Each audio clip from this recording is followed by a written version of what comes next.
Pero I think if it was communicated properly, naayos natin. Yes.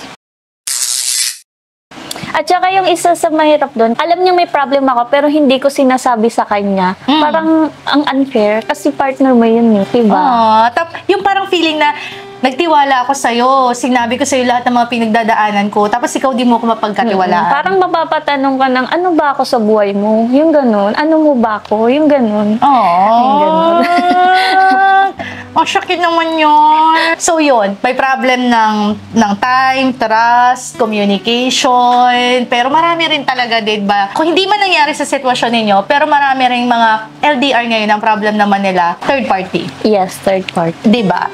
So, dun pag-usapan natin yun na, I think it's really very easy na humanap ng iba kapag naka-LDR kayo. Kaya nga sabi ko talaga double effort talagang LDR eh. Super. Kaya mahirap pag LDR, tas secret pa yung relationship ninyo. Mas okay kung mag-LDR kayo, okay. Pero yung isisikreto nyo yung relasyon ninyo, parang ang hirap i-push nun. Kasi walang accountability. Kasi ako naniniwala na sa isang LDR relationship, mahalaga yung role ng mga kaibigan at kapamilya. Kasi sila yung nagbabalidate kung tama yung information. Hindi sa nagdududa ka sa partner mo. Pero sa generation kasi natin ngayon, kailangan mo nang maging mapanuri, mapagmatsyag. Yes. Diba? Hindi na tayo katulad ng henerasyon noon na kapag nagtiwala ka sa isang tao, kung ano yung sinabi niya, yun na yun. Ngayon, hindi eh. Maraming forms and types of lies, kasinungalingan.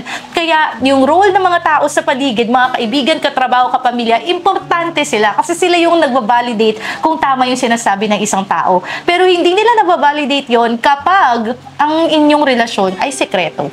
Super. Mahirap kapag sikreto. Pwede maging private yung relationship, pero yung magiging secret yung relationship, delikado. Pag sinabing private, yun yung di kayo masyadong nagpo-post sa social media, Yes. 'di ba? Kayo lang madalas, walang masyadong involved ng mga tao, di nyo kailangan mag-my day araw-araw. Okay, keep your relationship private. But to make your relationship a secret, something is fishy. Diba? Yeah. May posibilidad talaga at malaki ang posibilidad na mapasok yun ng mga ahas. Yes. At oras na pumasok na yung mga ahas sa relasyon, it be tao, bagay, o career. Iba-iba kasi yung forms ng ahas. Eh. Pag sinabing ahas, hindi lang yan mga babae o lalaki. Minsan, ahas na rin yung mga nagkukonsume ng oras natin like bisyo. Yes. Diba? Mga addiction. Diba? Pag nakapasok na yung ahas sa isang relasyon, ang hirap ng ipagpatuloy. Yes. Diba? So, sobrang hirap ng LDR talaga. Kaya ikaw, anong message mo sa mga nasa LDR ngayon? Ano sa tingin mo yung pinaka-factor na magpupush at mananagumpay ang isang long-distance relationship? Para sa akin, tiwala lang talaga tsaka pag-uunawa. Yun lang naman sa akin. Kasi yung love given na yun eh. Pero yung trust, tsaka yung iintindihin nyo yung isa't isa.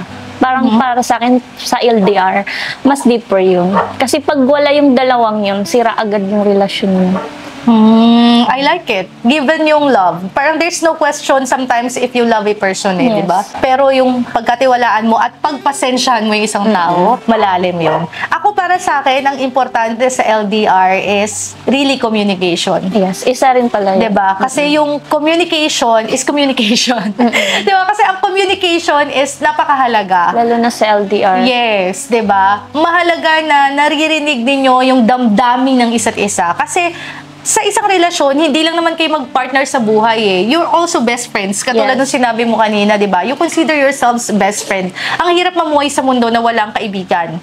And your partner should be your friend. And therefore, kung LDR kayo, there should be constant communication.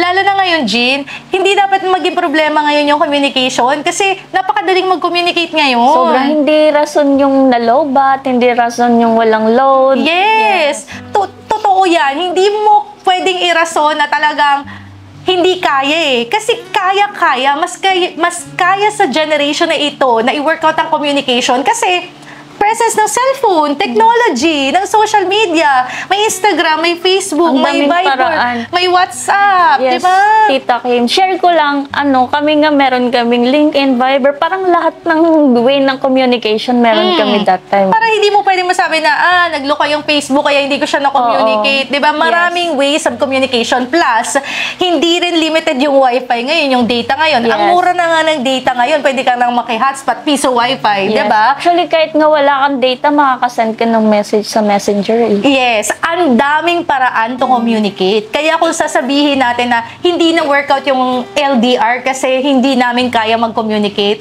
parang it's a lousy excuse. Tama. Kasi maraming paraan para i-communicate ang isang tao. Sabi nga, kung gusto, maraming paraan. Pero kung ayaw, maraming dahilan. Diba? So, I hope marami kayong natutunan sa ating first segment or first episode ng ating LDR Talk with Tita Kim and Tita Jean. So, Tita Jean, maraming salamat sa pagpapaunlak. Thank you, Tita Kim. Sana sa susunod ay mag-uusap pa kami sa marami pang mga bagay. So, sa mga nasa LDR dyan, galingan nyo na lang, alright?